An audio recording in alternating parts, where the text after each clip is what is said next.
गिरीश को शुभेच्छा देता है, उनके लिए सदैव प्रार्थना करते रहेंगे। एक पासबान को कलीसिया चलाने का अधिकार, मैंने जैसे बताया आपको दो कानून, वो कानून के अनुसार उनको सर्टिफिकेट ऑफ एपिस्कोपल ऑर्डिनेशन, ये सर्टिफिकेट दिया जाएगा।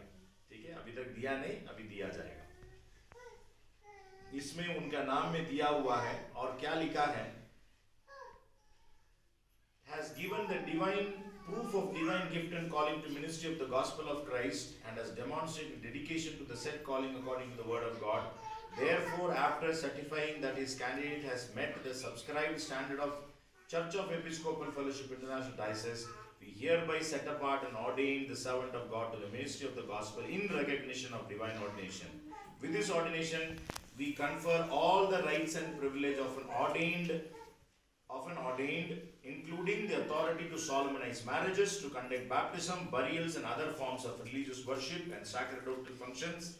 This privilege is granted in the accordance with the tenets of this church, only so long as this pastor is in fellowship with the Church of Episcopal Fellowship International Diocese and maintains a godly life and scriptural standard of teaching.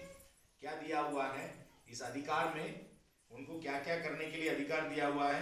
शादी लगा सकते हैं, मतलब ईसाई विवाह लगाने का अधिकार उनको है। फिर वो बपतिस्मा दे सकते हैं, दफनाने का जो संस्कार कर सकते हैं, और मसीह लोगों के अंदर जितने भी रीति रिवाज है, जिसको अपन धर्म विधि कहते हैं, बच्चों की समर्पण हो, है ना, उस प्रकार जितने भी हो, प्रभु भोजन हो, ये सारी चीजें करने का अधिकार उनको दिया जा रहा है। और ये लाइसेंस जो है उनको जो दिया जा रहा है, जब तक वो सेफी डाइसेस के साथ जुड़े हैं, इसका मतलब है हर साल उनको इस लाइसेंस को रिन्यूअल करना है। ठीक है, कई जो है सर्टिफिकेट बांट के चले जाते हैं, ये वैसा नहीं है, क्योंकि इनका नाम अभी सरकार में दिया जाएगा, ऑलरेडी दे दिए हमने, क्योंकि सर्टिफिकेट प्रिंट होके आ गया। नासिक में कौन कौन सेफी डाइसेस के पास्टर है करके सरकार के पास में लिस्ट है, तो इसको अपन बहुत ही साधारण नहीं समझना है। तो पहला अधिकार उनको ये एपिस्कोपल ऑर्डिनेशन। दूसरा है कि ये व्यक्ति बाइबल को जानते हैं, पवित्र शास्त्र बाइबल से ही वो पढ़ा रहे हैं, पवित्र शास्त्र बाइबल को जानते हैं और उसी से वो पढ़ा रहे हैं करके सबूत होना। उसको भी आप, कोई भी बाइबल कॉलेज नहीं चलता है, बहुत सारे बाइबल कॉलेज है, तो गवर्नमेंट के द्वारा सरकार मान्यता प्राप्त किया गया बाइबल विश्वविद्यालय में से ये सर्टिफिकेट उनको दिया जा रहा है। ठीक है, कि ये व्यक्ति को बाइबल पता है और बाइबल के आधार पर ही वो अपने भाषण को या वचन को सिखाते हैं, कलीसिया को सिखाते हैं, उसका प्रूफ ये है। कहीं कल जाके कोई पूछेगा कि आपको पास्टर किसने बनाया, आपको ये सर्टिफिकेट दिखाना है, देखो सेफी डाइसेस ने मुझे बनाया। कैसे बनाया? क्योंकि दो कानून है, उस कानून के आधार पर मैं बना। क्या क्या कर सकते हैं इसमें दिया हुआ, सब कुछ मैं कर सकता हूं। और आपको पात्रता कहां से मिली? अपोलोस बाइबल यूनिवर्सिटी ने मुझे थियोलॉजी का सर्टिफिकेट दिया है, जिसका मतलब है कि मैं बाइबल को जानता हूं और बाइबल से मैं पढ़ा सकता हूं। आगे ध्यान में सभी को। और तीसरा महत्वपूर्ण है कि ये जो छोटा सा पुस्तक है, ये मैरिज लाइसेंस का है, विवाह लाइसेंस। जैसे कि गाड़ी की लाइसेंस आपको रिन्यू करना है कुछ साल के बाद, ये लाइसेंस प्रति साल रिन्यू करना है, और इसमें आपको सारी जानकारी दी जाएगी। इसमें देखेंगे तो उनका नाम, उनके फोटो और लाइसेंस रजिस्ट्रेशन नंबर ऊपर में दिया हुआ देख लीजिएगा, ग्रीन कलर इंक में दिया हुआ है, हरा इंक में, ये उनका रजिस्ट्रेशन नंबर। ये नंबर वो हर जगह इस्तेमाल कर सकते हैं, जहां जहां सरकार के साथ उनका संपर्क रहेगा, उनके लेटर पैड में ये नंबर रहेगा। और हम जो रजिस्टर करवाते हैं, मतलब सेफी डाइसेस के द्वारा जो विवाह नोंदनी करके प्रमाण पत्र दिया जाता है, उसको एक्सटर्नल अफेयर्स मिनिस्ट्री, विदेश जाते समय आप शादीशुदा हैं करके प्रूफ दिखाना पड़ता है, उसको एक्सटर्नल अफेयर मिनिस्ट्री इस सर्टिफिकेट को मानता है।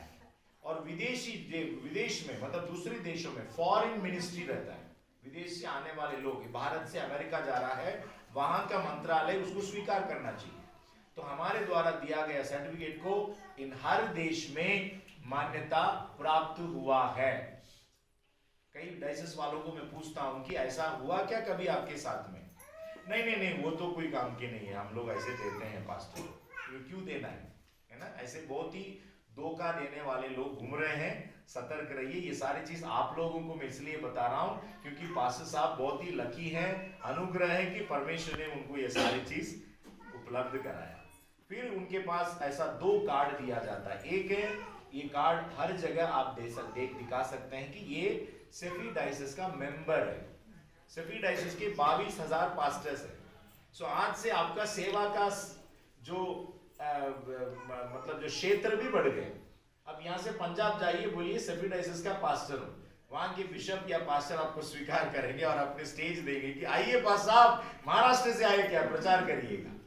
आप पंजाब के लोगों को इधर ला सकते हैं, कश्मीर के लोगों को इधर ला सकते हैं, यहाँ से कश्मीर जा सकते हैं, क्योंकि सेफी डायसिस संपूर्ण भारत में और 7 देशों में है, विदेश में 7 देशों में है। इतनी बड़े परिवार में गिरीश दादा अभी हमारा एक परिवार का सदस्य बन गया, सेफी डायसिस के परिवार में, राइट। और 5वां है, रुकिए खत्म नहीं हुआ, 5वां है All India Human Rights Council, अखिल भारतीय मानवाधिकार परिषद के सदस्य हैं। आज से वो ह्यूमन राइट्स का सदस्य हैं। उनको कोई भी व्यक्ति अनजाने से भी ऐसा पकड़ नहीं सकता है, जेल जाएगा। समझ में आ रहा है? क्योंकि वो अभी मानवाधिकार सदस्य है। मानवाधिकार का कमीशन रहता है, भारत का national commission of human rights, उसके अंडर में पंजीकरण किया हुआ संस्था है ये all India Human Rights council, ये परिषद है, ठीक है। तो परिषद का वो सदस्य आज से बन गए हैं। एक्चुअली इसमें डेट के अनुसार देखा जाए तो 13/12 से शुरुआत हो गया, 13/12 से उनका रजिस्ट्रेशन का शुरुआत हो गया है। प्रभु को हम स्तुति करें इस बात के लिए। हम लोग इस वक्त प्रार्थना करेंगे। आप सब लोग घुटने टेकिए।